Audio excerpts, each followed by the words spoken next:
Here's what's cooking on today's Sports Stove podcast. We continue our college football previews with the SEC, the greatest conference in all of college football. If we have time, we'll talk some Major League Baseball as well. We got a guest coming on here in a moment as well. That's what's cooking on today's Sports Stove podcast. From Belly Up Sports and the Belly Up Podcast Network, you're listening to the Sports Stove podcast with your host, Vince Stover. Hey, good looking. What you got cooking? How's about cooking something up for me?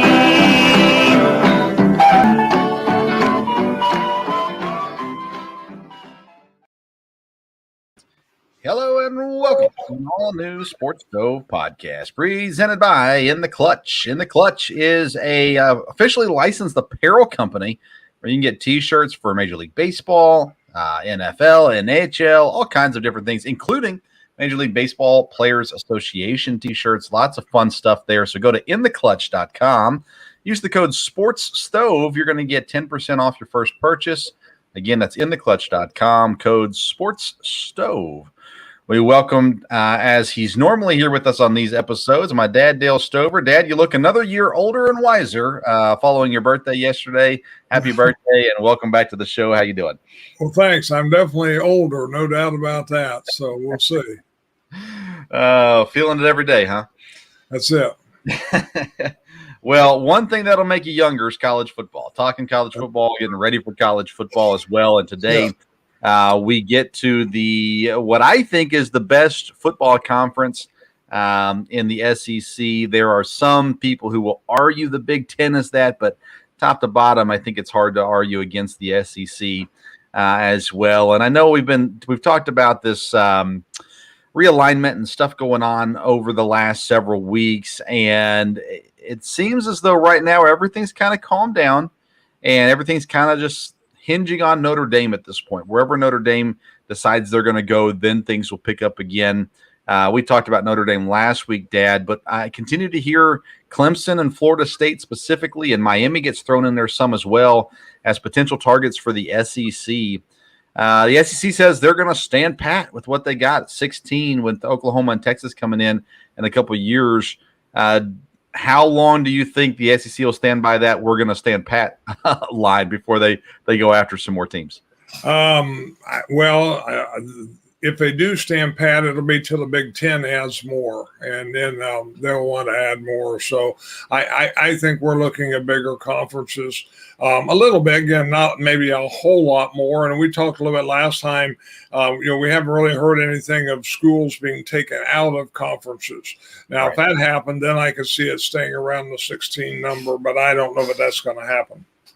No, it probably isn't. And again, most likely scenario is you're looking at Clemson and Florida State. Then again, the possibility of Miami being added into that group as well. How do teams like that fit? To me, Florida State fits just fine. Clemson, I guess, fits. They're just, I don't know, to me, a stereotypical ACC school. And then Miami is kind of, in my opinion, kind of like Notre Dame. They kind of fit wherever they end up. They'll be just fine wherever they go. What are your thoughts on those three schools? I think, like I said, Florida State will fit in fine, and I think Clemson will too. I mean, they're right there in South Carolina, very, very much, historic Southern program, and I think that would add a lot to the conference. So it was interesting, though. I saw yesterday that we talk about realignment. Coach Prime was talking about things. So I think every conference is going to, there's once the dust settles a little bit, be interesting to see how these other teams and other conferences align. He talked about being very historic there, but it's all about the money and helping your school.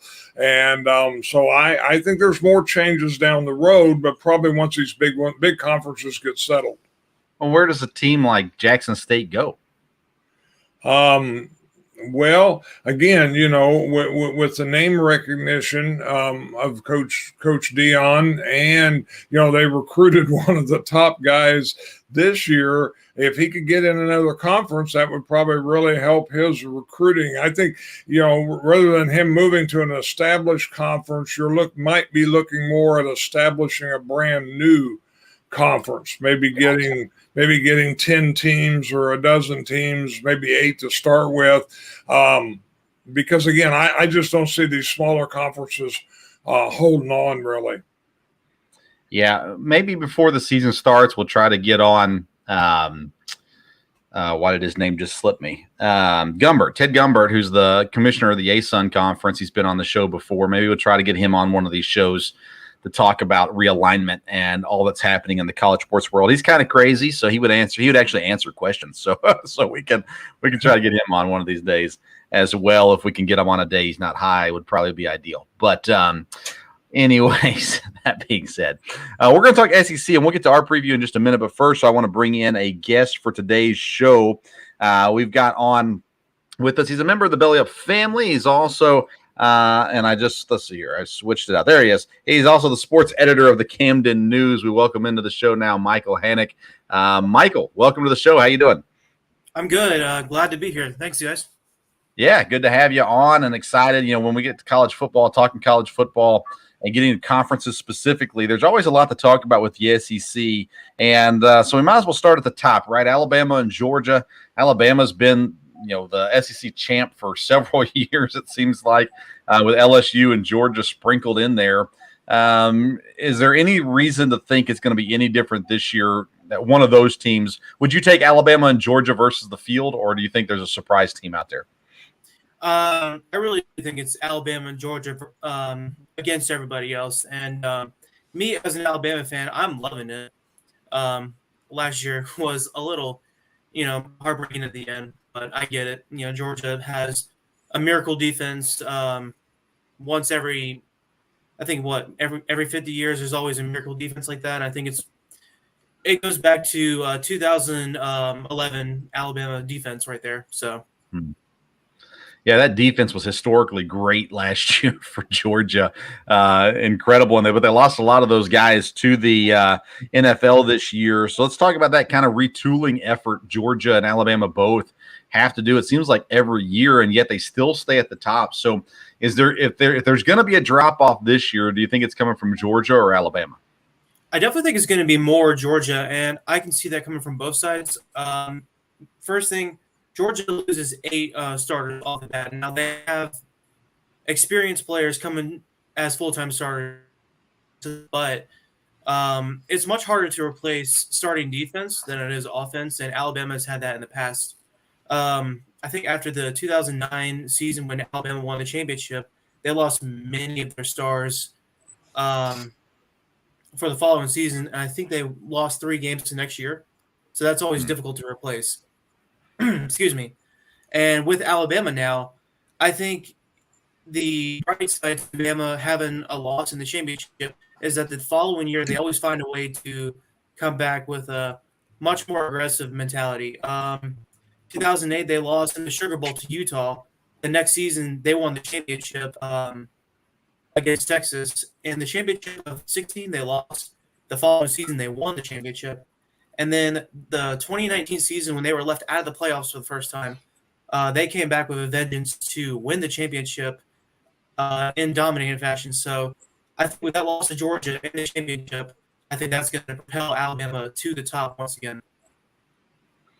Let's talk Georgia, and I don't know how unbiased you can be, but Stetson Bennett at quarterback returns. There's been a lot of kind of controversy around Stetson Bennett, just a lot of people thinking he doesn't deserve to be the guy, yet he's done pretty good there at Georgia, and he's back again this year. So what do you expect to see out of Stetson Bennett this year? And I've been a big critic against Bennett because you had a Power 5 consistent starter at quarterback in JT Daniels. I mean, he's done pretty good things at USC, and he wanted to do the same thing at Georgia, yet I'm thinking, what is Kirby Smart doing? What is he doing? He's going to mishandle the quarterback situation just as he did with Justin Fields and Aaron Murray, and then going to ruin the quarterback situation for Georgia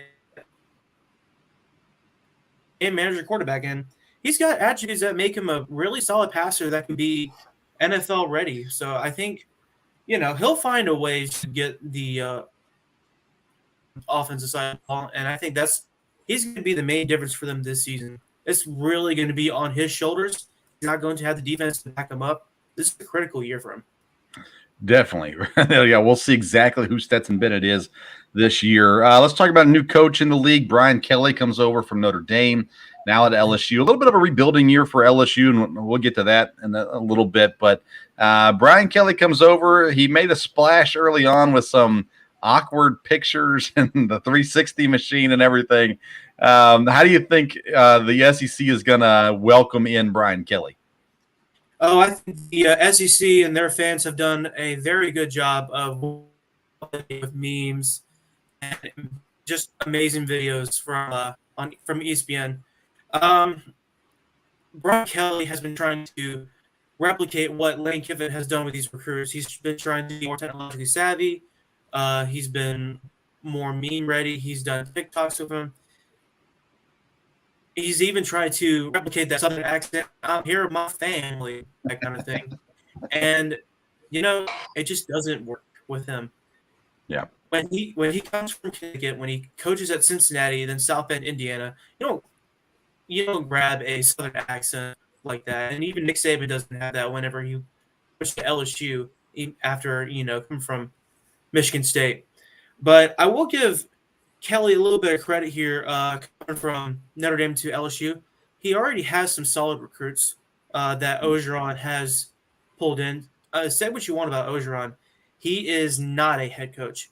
He's more of a babysitter, but he is an absolutely great recruiter. That I will give him. And he knows how to utilize that talent he has. You saw that with Joe Burrow. Kelly is more of a coach that can get talent from all of his players, and he can utilize any specific game stances, game plans. And I think that's going to be the difference for LSU. I don't think it's necessarily going to be a rebuilding year. I do think they have more talent than expected. I do think they're going to have a little bit of a tough time trying to regroup enough against the against the Georgias, against the Alabamas, and honestly, even against the Arkansas. I think that's going to be a little bit of a tough battle uphill, but I see Kelly trying to get LSU to great heights. It's just the future recruits seeing all this stuff. How is that going to factor in? I don't think that's necessarily a good thing. How many years till Kelly has LSU back as a legit contender in the SEC? I honestly see them, if he gets them to an 8-win season or a 9-win season, I'm going back and forth between those two. I honestly see them going the following year into an SEC West contender and win the West, then you're automatically in the college football playoffs, essentially. Yeah. Let's see here. A&M made a lot of new buzz this offseason with the NIL stuff from Jimbo Fisher and going after Nick Saban. Of course, we know they got to play Nick Saban this year in Alabama, and we know that it's going to be potentially ugly with that. But A&M, I don't know. I don't have a ton of respect for them. I don't mind Jimbo Fisher. I'm not scared of A&M. Should we be scared of A&M? Are they going to be a legit threat this year? Everyone says they're going to be a threat, and they have too much talent to not be a threat. They have too much talent to sit at home with another 8-4 record. If they had lost to Alabama as expected, they would be 7-5. Jimbo Fisher would be on the hot seat going into this season. His seat would be scorching hot. One win against Bama, against his former mentor. I mean, and he's, the god of college football. But you can get all the recruits you want. I don't see huge success coming from Jimbo Fisher. I know he had great seasons at Florida State. Anytime you have a Heisman Trophy, whenever that happens. But Jimbo Fisher has always found a way to kind of lose games and to lose championships. And that's me being unbiased. Now, being biased, I don't think he has it. I don't think he has the potential to bring Texas A&M to that up level to playoff contender that they should be with these recruits. So yeah, I can see that. Their schedule, they've got an interesting schedule. A lot of toss-up games on that schedule. It's going to be interesting to see kind of how they shake through that. They've got Arkansas. They've got LSU. They've got Alabama. Those kinds of games. It's going to be an interesting one to see. Let's get to a couple other teams. Tennessee. So I grew up in Tennessee, grew up a Tennessee fan, and I've become more just general college football fan over the last decade or so, but there's a lot of hype around Tennessee, and their recruiting class is great, but that doesn't necessarily do a ton for him this year. So Josh Heupel and what he's doing in Tennessee, it seems to be on the upward progression, but Hendon Hooker's getting a lot of pub as one of the best SEC quarterbacks. And I just have a hard time, maybe that's been the last 15, 20 years of heartache, but have a hard time going, yeah, this is the team that's going to be legit for Tennessee and move them forward. I like Heupel. I like what he's done. I like the hire when they hired him. But how good is Tennessee, or how bad is Tennessee going to be this year? So I do think Hooker is a quarterback that not many college football casuals are looking at. They need to be looking at him a little bit more. I think he's a much more efficient passer than they've had quarterbacks in the past couple of years. I know Joe Milton has been a quarterback that many perceive he's going to be a starter right then and there. But Hooker came in with some productivity. He's a solid passer. He's a great runner. He knows how to control an offense. He did so at Virginia Tech, where that is the definition program of a game manager. And then you bring that to Tennessee, where he has SEC caliber talent. And then you have a receiver. I'm blanking on his name right now, Cedric Tillman. I don't know if people are overlooking him. He's great as well. Yeah. I honestly think Tennessee could be a serious threat to Georgia. If Georgia's defense can't get it together, with them trying to rebuild their defense, I could see Tennessee going for the SEC East title. That's what we like to hear. SEC East title in the what's the word I'm looking for? The windshield ahead of us. And I'm an Alabama fan, so it hurts me to say. I have Tennessee, and then I have Auburn, Texas A&M, LSU. Tennessee. Okay. Kentucky. So I live in Lexington, Kentucky now. And there's a lot of hype here, and I'm very pessimistic about Kentucky. And granted, that's because I grew up in Tennessee. But there's a lot of hype. Will Levis getting a lot of hype. CBS Sports at one point said he could be the number 1 overall draft pick, which is not going to happen. No chance in the world. But this is an interesting team. Stoops has done a good job with recruiting the middle-level guys, not a whole lot of top-tier guys, but guys that can really build out a roster really well. And they've been somewhat competitive, for Kentucky at least, in their last couple of years. I kind of see them going the wrong direction, honestly. They lost some important pieces from last year's team, but they do have a decent quarterback. So what do you view Kentucky being this year? So I respect Kentucky. They're a former basketball school. We've seen what their basketball program has done in the past. Here's the thing with Kentucky, and I hope I'm wrong on this. They are replacing a lot of their front seven. They're replacing a lot of their offensive line. And you're right. Will is a great quarterback. I think he's third in the NFL draft right now. And that's not a down thing when I say that he's behind CJ Stroud and Bryce Young. Yeah. I mean, if those two quarterbacks go 1 and 2, you can easily see him go third overall to most likely my Seattle Seahawks. So, and I will welcome him with open arms.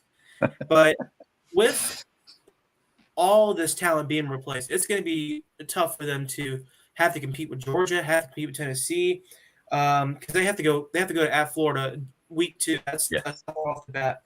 At Ole Miss is going to be tricky. South Carolina is going to be tough. I think if Kentucky can't find a way to manage all their new stars, I could see them going 4th in the SEC East behind South Carolina.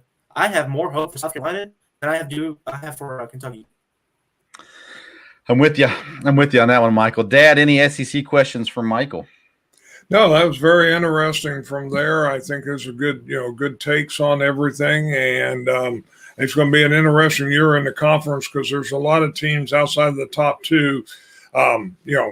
One team wins a couple of these games and a team loses a couple is really going to shake up the standings. So I think it'll be a very, very, very competitive, very interesting season. Michael, what's give me 2 games you're really looking forward to this year? You mentioned Kentucky, Florida. I think that's a very important game this year. But what are 2 games you see on the SEC schedule that have your attention? So I'm going to give the one that's not necessarily Texas A&M, Alabama. That's probably going to be the spoiler alert for number one. I really do think Alabama, Arkansas is going to be probably the second best game of the year. We see Georgia, but they have a soft schedule, to be honest. I'm going to throw that out there. Arkansas is sneakily one of the most complete teams in the SEC West outside Alabama. I think they're more complete than LSU. More complete than A&M, to be honest. And that's a hot take, I know. But Arkansas had a one-score possession with Alabama last year. I think Arkansas with KJ Jefferson, with that new defense they have, they're going to make some pretty remarkable numbers happen. And I think, Jefferson, he's a dark horse for the Heisman. He could make his way up there. And I want to throw out a receiver that's coming in, Jaden Hasselin from Oklahoma. He's going to be an immediate replacement for Treylon Burks. I think he's going to be a very serious Blitnikoff Award recipient. You have Arkansas over A&M right now? I am going back and forth on this. I hate to say, and I'm only doing this for potential, but I have A&M at 2. But anytime you have potential over actual results, it makes you look foolish. But if A&M does not win at least 8 or 9 of their games this season, Jimbo Fisher needs to be on the hot seat. We've seen him slide past the hot seat just casually so many years. This is a serious year. Last question for you. We can't talk about the SEC without making fun of Vanderbilt. Vanderbilt, their win total's at 2.5 this year, and they've got 3 non-conference games. So basically, Vegas is telling us they're only winning 2 of their non-conference games. What do you see? I like the coaching hire, and I think over time, if they're patient, and they tend to be, they'll be respectable, which for Vanderbilt is 6 wins. So, is there any chance for them winning an SEC game this year? I don't even know if I have them winning at Hawaii. I'm still back and forth on that. It's a tough one, I know. Yeah, I'm still going back and forth on that. The SEC schedule is absolutely brutal for them. The one winnable game for sure, I think, for them is at Missouri, because I think Missouri may have a significant downfall right now. I like their head coach, but I don't like their talent right now. But like I said, at Missouri, maybe the most winnable game, and it's on the road. That's going to be tough for them to win. Right. Oh, it sure is. That's Michael Hannock. Again, he's with the Sports Stove. He's with the Belly Up Sports family, as well as the an editor with Camden News as well. Michael, tell the folks where they can find you at if they want to follow you on social media. Yeah, so you can I'm on Twitter. You can follow me at Michael Hannock. That's HANICH. I also have Facebook. I give plenty of my fun hot takes there. I'm on Instagram. I do that as well. That's Hannock at the Disco. So, okay, people love that. Yeah, Michael, I appreciate it. We had a good time with you today. We'll get you back on down the road sometime as well. But thanks for tuning in, or thanks for being on with us today. We appreciate it. Yeah, absolutely. Thanks for having me. Not a problem. All right, that's Michael Hannock again with Camden News and Belly Up Sports. And so, Dad, let's get in. He had some good takes in there, some interesting thoughts. Especially around Arkansas, I thought was really intriguing there. But let's talk through. We're going to start with the East, Dad, as we break down the SEC, and we'll start with Georgia. Right, it's the best place to start when you're talking about the SEC East. Georgia returns only 10 starters in this year. They lost a lot of defensive talent last year. Their defense held teams to 10.2 points per game, 4.2 yards per play. But they are reloading. All right, they don't rebuild; they reload there at Georgia. And we talked about it earlier. Stetson Bennett is back at quarterback. I don't know how much confidence that gives you in Georgia or not. They're at 11.5 is their win total. So your thoughts on Georgia and then over under 11.5? I think Georgia is going to be fine. Again, Michael, as an Alabama fan, was just a hair prejudiced, but I think Georgia is where Alabama is as far as recruiting and being able to, reload. They did lose a lot of guys, but I think, their defense, I'm sure they have other guys there that played a lot. And I know some of their guys that started last year didn't start until they did last season. So I think Georgia is going to be just fine from there. As far as 11.5, I would think they would have to be under that because I think they'll probably win 11. But I think Georgia's going to be a very good team and might win the SEC. You don't know. They're going to have a lot of talent. It will be interesting with the quarterback, how everything goes on the offense. But I think Kirby Smart is a good coach, and I think Georgia is around for a while. I'm with you on the under. 11, I think, makes sense. I think you could even see them slip to 10 possibly, which is still a phenomenal season. But just maybe this year, I think they're going to be a step back this year slightly. They've got an interesting schedule, Dad, and when I looked at their games, there's two games that stood out to me. One is the non-conference game against Oregon.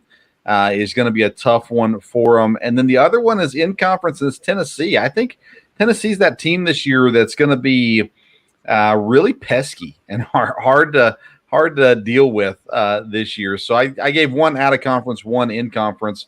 Who's the game to watch for against Georgia this year? Looking at it, I think it's an Oregon game. I think that's important because that's the start of the season.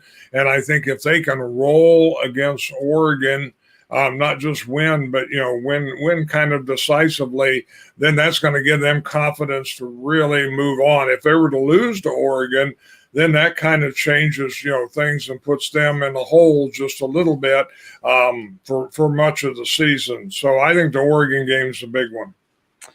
Yeah, I agree. Let's go to Tennessee, Dad. You spent a lot of time in Tennessee, a lot of your life in Tennessee. I spent the first 26 years of my life in Tennessee. And the expectations there in Knoxville this year are higher than they've been in quite some time. And again, great recruiting class, which doesn't always mean anything for this year necessarily, but it shows a program on the rise. Hendon Hooker at quarterback, he's solidified himself as the guy at Tennessee. They've got some young quarterbacks there in the waiting. They returned 4 offensive linemen, so they only had to replace 1 offensive lineman, which should mean they improve there. They have to improve the defense. They took a big blow on the defense when they hired Heupel and people transferring out. Henry To'oTo'o was one of those guys. He's with Alabama now and one of the stars to watch for this year. So Tennessee lost a lot on defense, and they're still working to improve that. Their win totals at 7.5 this year. Where do you see Tennessee, and how do you like them with the over-under? Well, I think Tennessee, like I said, is headed in the right direction. I think that's the thing. There is high expectations, but I would assume they're somewhat reasonable if they can continue moving in the right direction, being with the conference that they're in.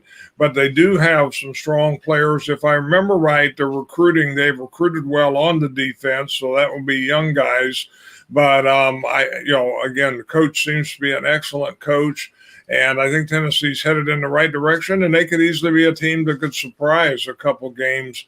Like you said, they were 7.5. I think they'll be over that. I think there'll be 8, 9 wins. I think 9 would be a great season for them, and I think that that could easily happen.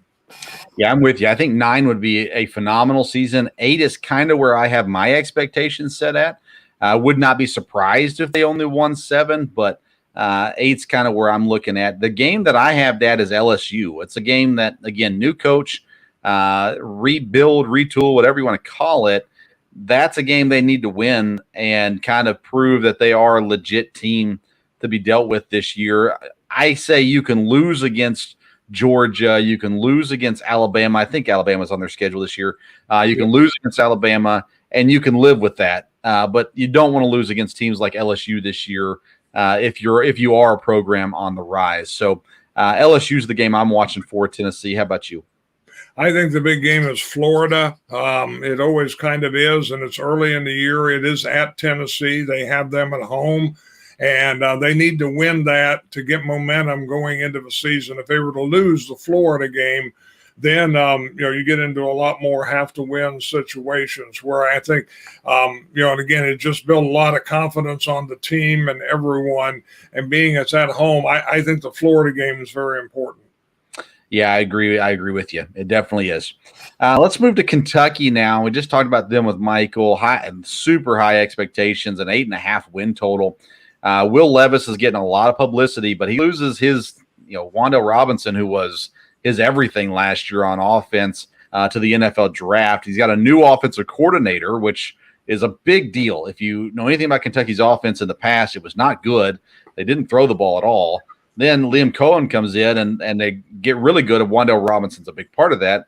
Liam Cohen goes back to the NFL. Now they got a new offensive coordinator. They're always pretty decent on the offensive line. They've always got good depth at running back. The defense has to meet the expectations. Stoops is supposed to be a defensive coach, and the defense has underachieved multiple times under him as the head coach. So the defense has to meet the expectations. 8.5 wins, Dad. I'm going under. I see it being 7 or 8 wins. I cannot see this team getting to 9 or 10 wins because of what they lost on offense last year. So I'm under that 8.5. What are your thoughts on Kentucky? I'm under 8.5 on them too. Again, they did lose some key pieces, even though they've got a quarterback, and they may have overachieved a little bit last year. So, and there's a lot of good teams in the conference. I think they're going to have trouble with some of maybe the middle teams right in their tier, like Ole Miss and things like that. And I think under 8.5. I think, like you said, 7 or 8 wins. And 8 wins would still probably be a good season for them this year, even though that may not meet their expectations. Who's the game to watch for Kentucky? I think it's Tennessee. If they were to beat Tennessee, that would be a big thing for them. And if they lose to Tennessee, that's going to put them definitely in a hole. I think the Tennessee game, it's a little later in the season, but I think just, fan wise and everything, I think the Tennessee game will be a big game for them. Yeah, I went with the Florida game here. Again, I think that Kentucky and Florida are kind of at that same boat right now. I think you could probably couple Tennessee into that as well. But Florida is in that kind of rebuild mode, and Kentucky has to beat them because Florida will get better. And so they got to beat them this year. For sure. I think if Florida can beat, if Kentucky can beat Florida and Tennessee, then they break that 8.5. They go over. But I don't know if they'll win either of those games. And when you're talking about at Florida, it's going to be crucial game for them there this year as well. Speaking of Florida, let's talk about the Gators. They have quarterback Anthony Richardson. He's a dual threat quarterback. He's solid on the ground. He's decent in the air as well. I like their coach in Billy Napier. I think given time, he'll be able to build them back to something that's contender-ish. They have a really, really tough September schedule, which could get them off on a really bad foot to start the year and could hurt their chances this year as well. Their win total set at 7. And I'll go ahead and give you the spoiler, Dad. I got, again, their key game being Kentucky. And I have them under 7 games, although I think 7's probably the right number. But again, that September schedule is tough. So your thoughts on Florida? Yeah, I would agree. 7 is about where I think they'll be. I guess you would call that under. Again, if they win one that, one of the close ones, that would be different. But again, they could fall down and maybe have trouble qualifying for a bowl if they struggle a little bit there. So it'd be interesting. I think one thing that hurts them, again, is their out-of-conference schedule with Utah. They're right off. That could be a big game. And could be tough from there. Again, I think the big game for them is Kentucky, and because it's an early game, early in the season, and that'll affect things. Yeah, I think that Kentucky-Florida game sets both teams on track for what they're going to be throughout the season. Let's talk about South Carolina. South Carolina, Michael gave South Carolina a little bit of pub there. New quarterback Spencer Rattler comes over from Oklahoma. They've got a ton of transfers. Guys that have come in. The defense was not good at all against the run last year, but they've done a lot to try to build this team through the transfer portal. They have their win total set at 6, and I got to tell you, a lot of people think that's low. What are your thoughts on South Carolina? I think they can be above 6. They could, get to 7. And again, having a new quarterback should energize them. I think Rattler could do well there. And I would have them being over 6. Again, I don't think they're going to be dominant in the conference. But again, they're one of those 5 or 6 teams that are in there just depending. They win a game or two, it's going to make them a lot better season. If they lose, to be disappointed. But I think they could win 7 games. Yeah, I'm over. I think they'll win more than 7. I'm over on South Carolina. Rattler, they've got to find 2 years ago Spencer Rattler versus last year Spencer Rattler. They got to find him and what he can do and use him to the best of their ability. I think South Carolina pushes for 3rd in the East, jumping Kentucky and Florida. I've got it Georgia, Tennessee, and then I battle with those next 3, Kentucky, Florida, South Carolina. I think South Carolina could have a pretty big season. Now, their game to watch, I've got against Arkansas. They go to Arkansas this year, and Arkansas is going to be a really good team, and that's the kind of team that you can upset and really turn your season into something special. So that's the game I have for South Carolina. Who's your game to watch against South Carolina? Yes, that's the same one, the Arkansas game. And again, because it's early, I don't think losing to Arkansas will destroy their season. But if they were to beat Arkansas, that would really propel them, I think, in some ways. And so, yeah, I saw the Arkansas game as being the big one. Yep, I'm with you. Missouri, Mizzou, where they are. They won 3 of their last 5 SEC games last year, but they lose their quarterback. They've got quarterback battle going on. They lose their running back, Tyler Badie, who had 161 all-purpose yards per game. You lose a player that gave you 161 yards per game, that's going to hurt. Their win total set at 5, Dad. I'm going to go over, but very hesitantly over. I'm saying 6 wins makes sense for Missouri. This team lost a lot, though, last year. Yes, it did. And I think 5 wins is about where they're at. So I guess you would say, again, I think about 5 wins will be where they're at. Could be less. Again, I'd be surprised, but they could upset some people there. But again, a lot of it will be they're out of conference, games that you look at the schedule and say they ought to win. But what happens if all of a sudden La Tech, beats them or something? They can have a good team sometimes. Same thing with Kansas State. So those will be, I think Missouri will be right at 5. Who's their game to watch? I think it's Kentucky. If they were going to have a surprising season, it'd be beating Kentucky, and then that would put them in a win total. That could get them in a bowl or whatever. I think that would be a big game for them. Yeah, I put the road game against South Carolina as my game to watch for Missouri. I think if they can win that one, they get to 6 wins. If they can't, they're staying at 5 or under. Vanderbilt, again, I like their head coach, Clark Leah. They've got a QB battle. They've got decent running backs. Their offensive line, though, is bad. And you can have good running backs and a bad offensive line. You're not going to know you have good running backs. So that's going to hurt them. They just need time to build. He needs time to be able to put something together. And again, respectable for Vanderbilt, 6 wins. 2.5 wins is what they're set at, Dad. I've got them going over. I've got them going 3 wins. And I've got their big game is on the road against Northern Illinois, which is a game that most people don't have them winning. That gets them to 3. I think they win the 3 non-conference games and lose everything in the conference. What's your thoughts on Vanderbilt? Again, I think Vanderbilt, like you said, they may in some ways be, maybe able to turn things around in a few years. But this year, the conference is so strong. I think I would go under with 2.5. I think 2 wins may very well be where they're at there. I think their big game will be Tennessee. It kind of always is. If they're going to salvage anything in the season, be upsetting Tennessee. I don't think that will happen this year. But I think that would be the big game. And I think the highlight of the year for Vanderbilt football will be the first game, because they get to make a trip to Florida, or a trip to Hawaii, I'm sorry. And the players will enjoy that. And that should be the highlight of the year for the Commodores. Anchor down and head to Hawaii. All right. Let's get to the West as time is moving. Alabama, they got the Heisman winner, Bryce Young, and he'll go for a repeat Heisman winning performance. They got new wide receivers, as all their main wide receivers went to the NFL. I mentioned him earlier, Henry To'oTo'o, linebacker, phenomenal player. If you don't know his name yet, you'll know it by the end of this year. Transferred in from Tennessee. And they've got a really tough road schedule, Dad. Alabama is set up tough on the road, a lot of tough games on the road this year. Their win total set at 11. I've already said Texas A&M is the game I'm watching with Alabama this year. Give me your thoughts on Alabama.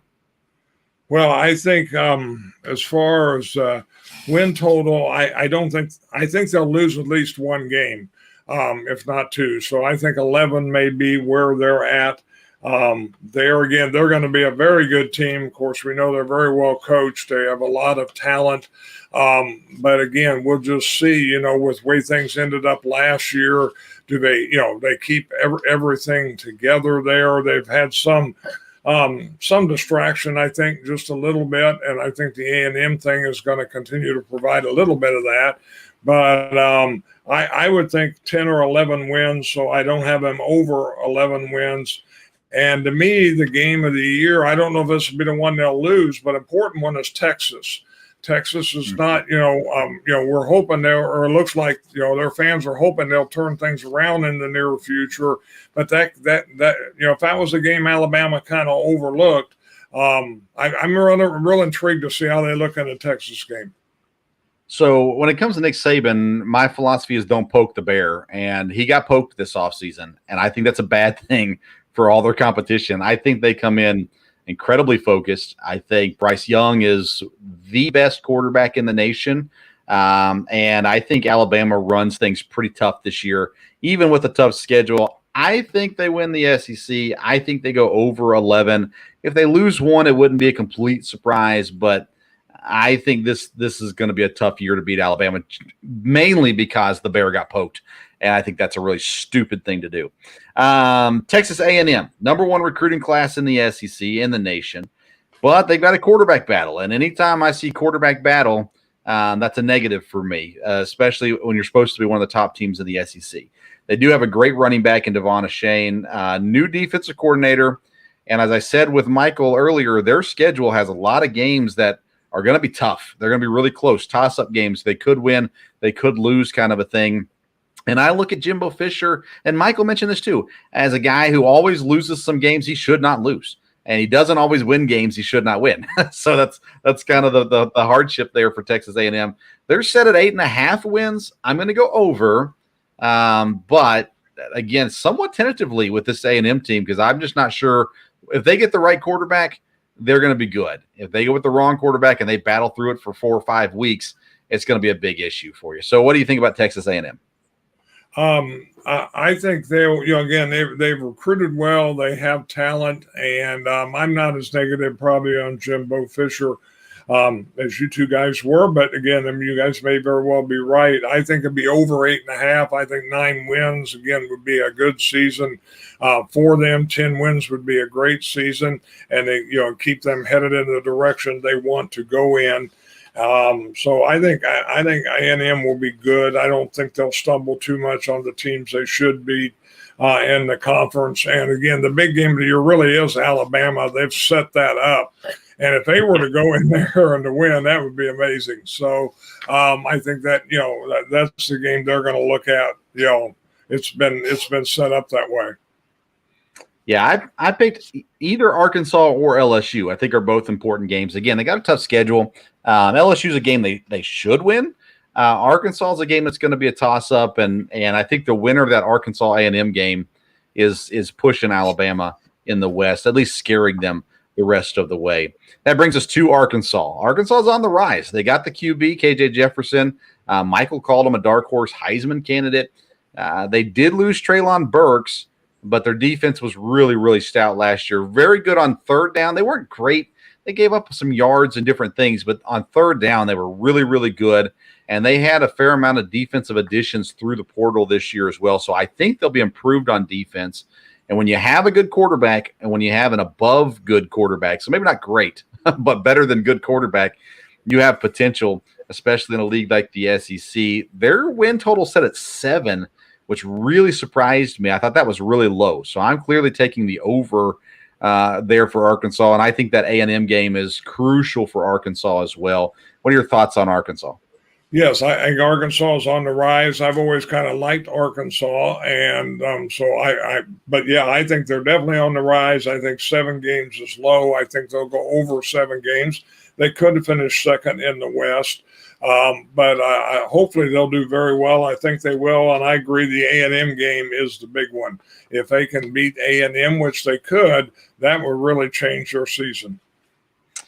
LSU brings in a new coach, Brian Kelly. Dad, you're not really on social media, so maybe you haven't seen all the chaos of Brian Kelly. Maybe you have, but he comes in. They only return 6 starters, and they have a QB battle between 3 quarterbacks, which is, I'm telling you, not a good thing. So that's the big question mark for them is who's going to be their quarterback. First year under Brian Kelly, 7 wins is where it's set at. I'm going under 7 wins for Brian Kelly's first year. I don't think it'll be too long till he has them competitive, but I don't think this is the year for LSU. What are your thoughts?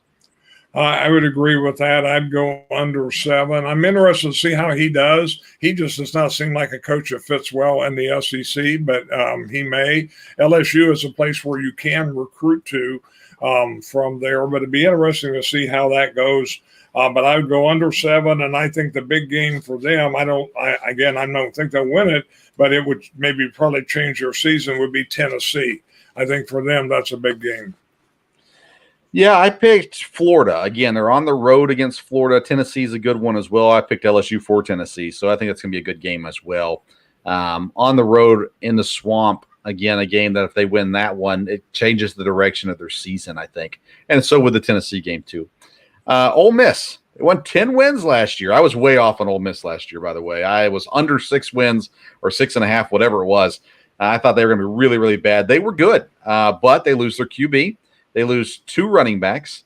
They do bring in USC transfer Jackson Dart, and their defense has given up a whole lot of points. So they've got to continue to get the defense rolling, get them moving in the right direction. But Jackson Dart should be good at quarterback. I don't think they're going to hit that 10-win mark, Dad. Their win total is at 7.5. What do you have about Ole Miss? I think they go over 7.5, probably to 8. They did lose some people, so it'd be interesting to see. Not guaranteed they'll be really good, but I think they can win 8 games, and I think their big game would be LSU. They can't lose to them, and that would help them there.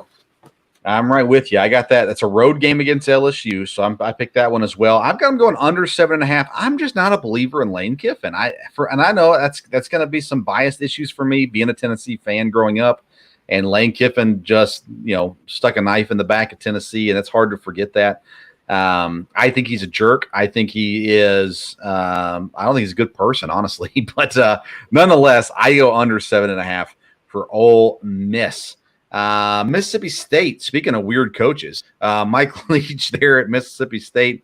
The O-line is a huge question mark for Mississippi State. The defense is not any good in the pass, and they've got a tough schedule. This might be a bad year for Mike Leach and the Bulldogs. 6.5 is the win total. I got them going under, and I've got their big game against Ole Miss, again, on the road this year. What's your thoughts on Mississippi State? Again, I've got them going under 6.5 also. They may struggle to be able to qualify for a bowl there because, again, it's just a very strong conference, and I don't think they're as strong.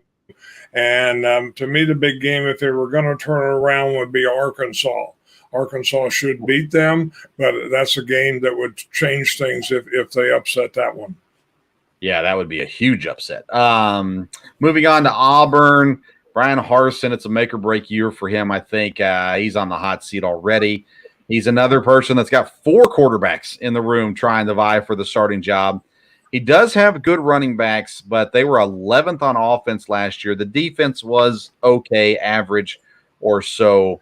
Their win total is at 6. I have them under. I think this is Brian Harson's last year at Auburn, and I've got their big game being Mississippi State on the road. They've got to beat them to have, those are the lower teams in the conference. They've got to be able to beat those kind of teams. So that's where I've got Auburn. What about you? I think 6 games will be just about where they're at. From there, I think maybe they could qualify for a bowl, but you might be right about a coaching change there. And I think their big game is always Alabama, and I think that'd be true because no matter what the records are, there's been times when that game can always be trouble for Alabama, and so I'd have the Alabama game. All right, so there you go. There's our SEC thoughts. We're going to get to our rankings here in just a second as we go through these and kind of give you the tiers of the teams. But first, we're going to take a quick break and hear a word from In the Clutch. InTheClutch.com, the newest sponsors of the Sports Stove podcast, and we are excited to partner with InTheClutch.com. They have officially licensed apparel and accessories for your favorite sports teams and athletes. Use code SPORTSSTOVE and get 10% off your first purchase. You can find shirts like I Still Own You from Green Bay Packers. Are we talking about practice? All kinds of great shirts in baseball, football, hockey, and basketball. Officially licensed apparel from InTheClutch.com. Again, use the code SPORTSSTOVE to get 10% off your purchase. Welcome back into the Sports Stove podcast. And again, make sure you go to InTheClutch.com, get yourself a nice t-shirt, and use that code SportsStove. You get 10% off your first purchase. All right, Dad, let's get into the tiers now of the SEC. We've got 4 tiers. First tier is the national championship tier. The second tier is SEC contenders. Third tier is bright future, but not this year. And then our last tier is the Vanderbilt tier, which is utter misery. So let's start at the top. National champs. Who do you have in the SEC that could be a national champ this year? Well, I think it's pretty obvious it'd be Alabama and Georgia. I think that's the 2 there, and they both will be in contention. Yeah, I'm with you on that one as well. I think Bama has a better chance, but yeah, I think I'm with you. How about your SEC contenders? How many teams do you have in this tier? I have 2, and I'll be honest, I'm not sure there really is any real good contenders, but there's 2 there. Right. I think Tennessee could have a chance, and A&M. That's the 2 I have in there. All right, so I've got those 2 as well. I also have Arkansas. So I've got 3 teams in the SEC contender tier. It would take a huge surprise and a huge upset if Tennessee, A&M, or Arkansas won the conference. But I think there is potential for it to happen. So I did that as well. All right, now the next tier is typically our biggest tier. It's basically they're not horrible, they're not great. And so we put them in this tier here, the future brightness, but nothing right now. Who do you have in that tier? I've got most of the other teams. I've got Kentucky. I've got Arkansas, which I think is the best of those. Arkansas is. You have Kentucky, Florida, LSU, Ole Miss, Auburn, South Carolina, Missouri, and Mississippi State. All right, so I've got LSU, Ole Miss, Mississippi State, Kentucky, Florida, South Carolina, and Missouri there in that category. Missouri is on the edge for me as far as being really bad, but I chose to keep them in that tier for now. So that brings us to our Vanderbilt tier. And, Dad, I have this philosophy that the Vanderbilt tier is reserved for Vanderbilt. And I know you have Vanderbilt there. That's the only team that you have left. Yep. I added Auburn into this tier for this year because I think they are going to be really bad this year. They'll fire Harsin, they'll bring in a new hire, and they'll move back up to that other tier shortly. But I just think this year is going to be pitiful for Auburn. So I put Auburn and Vanderbilt in the Vanderbilt tier. Any thoughts on that?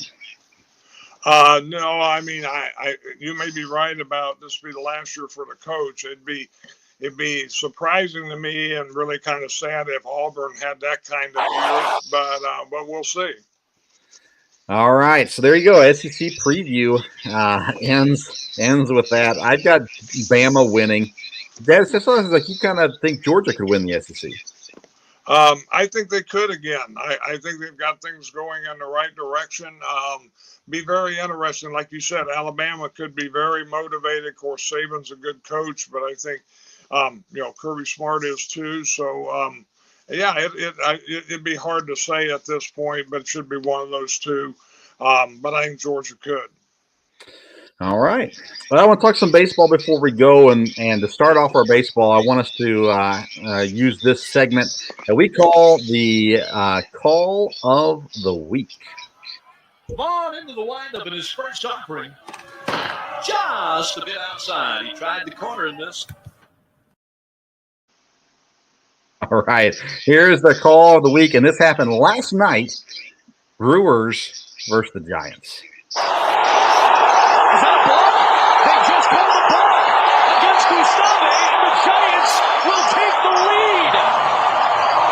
So last night at the Brewers-Giants game, bases loaded in the 8th inning, the umpire calls a balk on the Milwaukee pitcher, and it was clearly not a balk. And yet the call was in, the run comes in, and the Giants able to hold on for the win against Milwaukee last night. So there's that.